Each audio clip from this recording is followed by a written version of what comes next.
everyone, and a special shout out to you for watching this video. Okay, I love this ski pant pattern so much. I'm going to make another one, and I'm going to make another one today, but I'm going to do the top a bit different. You can see I made this for her. I'm not going to put like, we call it a vleermuismou, like a bat sleeve. So I'm going to just make the top a bit different than the other tops. So yeah, let's get started.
There's the pair.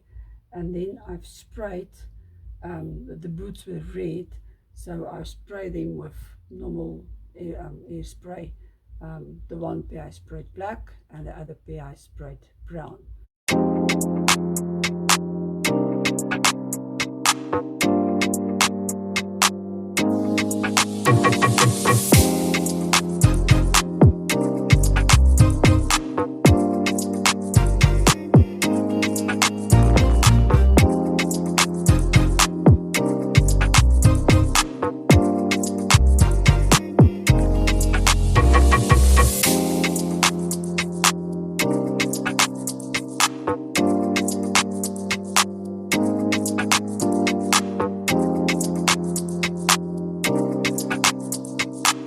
So yeah, there's the boots. So I'm gonna say I can actually put either brown or black. But I think because of the top, I'm going to put the black boots. So there's the outfit. So let's get it dressed.